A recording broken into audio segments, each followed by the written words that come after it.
Alright, let's talk about South Africa. My home, beautiful place, amazing people, and apparently according to some folks the site of a white genocide.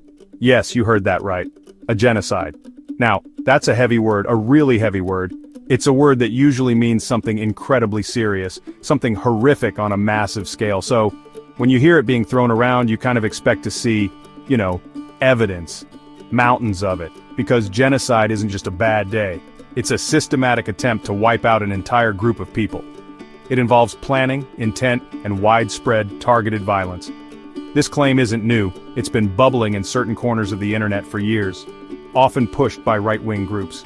These claims suggest that white farmers in particular are being systematically murdered in South Africa as part of a racially motivated campaign to eliminate them. It's a narrative that paints a picture of a country in chaos where a specific minority group is under siege, hunted down simply because of the color of their skin. The story often gets amplified, especially internationally, by people who might not know the full picture of what's happening on the ground. They see a headline, they hear a soundbite, and suddenly, they're experts on the complex socio-political landscape of a nation thousands of miles away. It's a scary story, no doubt. If it were true, it would be an absolute outrage demanding global attention and action.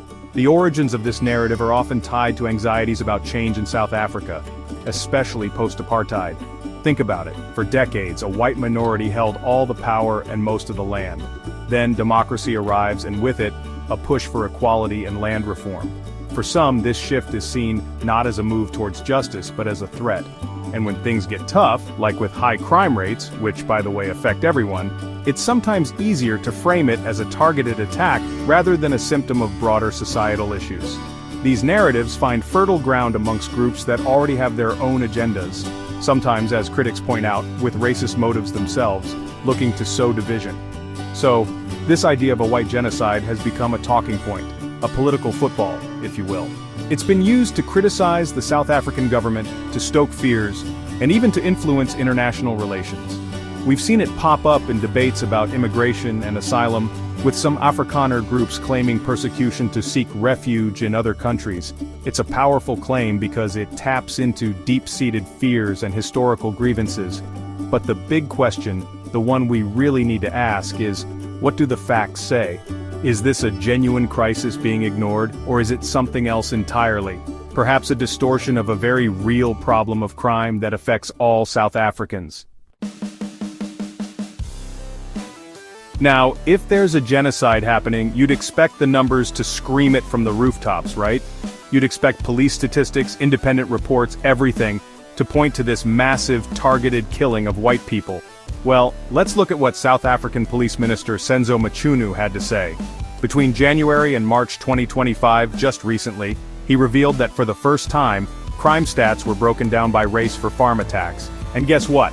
Out of 6 people killed on farms, 5 were black, and 1 was white. Yes, 1 white victim. This isn't to diminish any death because every life lost is a tragedy, but it hardly screams genocide against one particular group. Let's rewind a little further to the previous quarter, from October to December 2024. During that period, there were 12 farm murders recorded. Out of those 12, only 1 victim was white. Again, 1. These are official figures, folks. Police Minister Mchunu himself has flatly rejected the genocide narrative, calling it unfounded. He emphasized, and this is key, that crime is a scourge affecting all sections of South African society. It doesn't pick and choose its victims based on a grand conspiratorial plan to wipe out one race. It's a complex problem rooted in socioeconomic issues, inequality, and a history that we're still grappling with every single day. If we look at the bigger picture for 2024, Reuters data cited by The Independent reported 8 murders of white farmers. 8. In a country that tragically saw nearly 27,000 murders in total that year. That means white farmer murders accounted for less than 1% of all murders. Annually, estimates hover around 50 farm murders in recent years, and those figures often don't even specify race. So while farm attacks are a serious concern, and the farming community definitely faces risks, the idea that it's a targeted white genocide just doesn't hold up when you look at the actual data being presented by the authorities on the ground. It's a dangerous leap from crime as high to it's a genocide against us. A South African judge just this February 2025, during an inheritance case, dismissed the whole idea of a genocide as clearly imagined and not real. This wasn't a politician trying to score points, this was a judge in a court of law, looking at the evidence or lack thereof. So, we have the police, we have specific crime statistics, and we have the judiciary all pointing in a direction that starkly contrasts with the white genocide narrative. It seems the story being told and the reality reflected in the data are two very different things. You have to wonder why such a specific, alarming narrative persists when the numbers tell a different tale. So, if the numbers don't support it, how does this white genocide story get so much traction?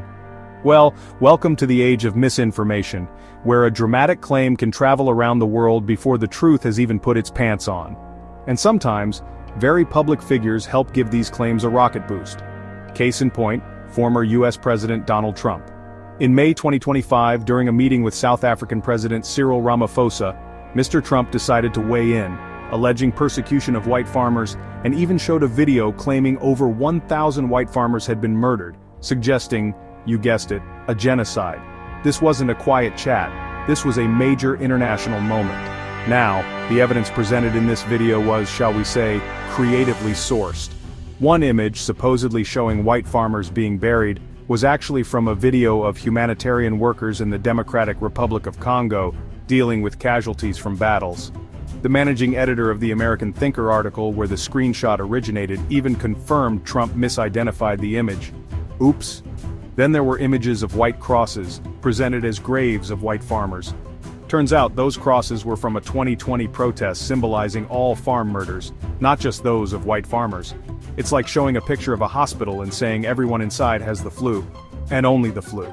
The video also featured clips of Julius Malema, leader of the Economic Freedom Fighters, EFF, singing an anti-apartheid song with the lyric, "Kill the Boer." Now context is king, people. Malema was kicked out of the ruling African National Congress, ANC, over a decade ago. His party, the EFF, is a minority opposition party. The ANC itself distanced itself from that song years ago, and South African courts have ruled it a historical chant, not literal hate speech inciting violence today. But when you splice it into a video about white genocide, it definitely adds a certain misleading flavor. The BBC did its own digging and found that the videos and images Trump presented were riddled with falsehoods, and the White House under Trump doubled down. Press Secretary Caroline Leavitt defended the video, even when an NBC News reporter pointed out it was misleading. She insisted the crosses represented white farmers killed due to their race. This is how misinformation works. You make a claim, it gets challenged with facts, and you just repeat the claim louder. It's a tactic. And it's incredibly damaging because it takes a complex issue, crime in South Africa, and flattens it into a simple, scary, and false narrative. It ignites international outrage based on a lie, and it makes finding real solutions to real problems much, much harder for everyone involved.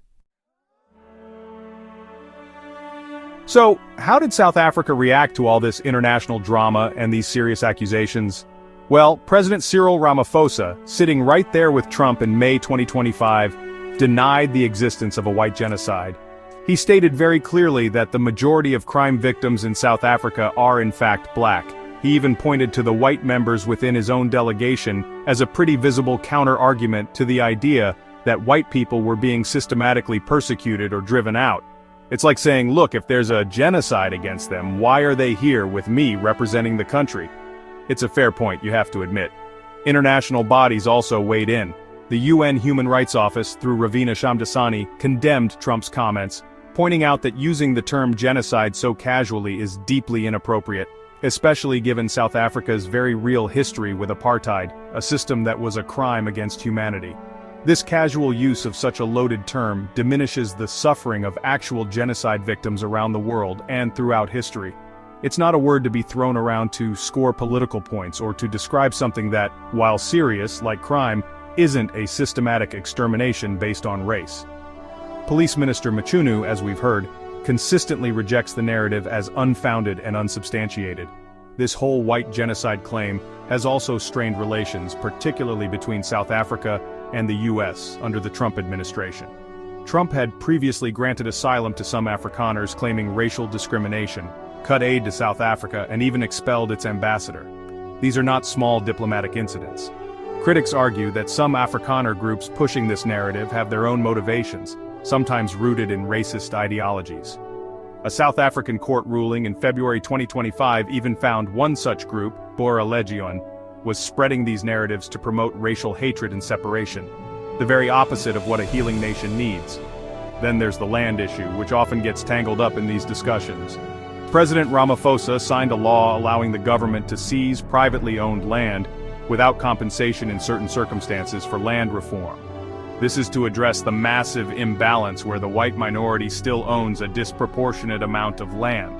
The government says no land has been seized yet under this act, and Police Minister Mchunu directly refuted claims of government expropriating land from white farmers as part of some nefarious plot.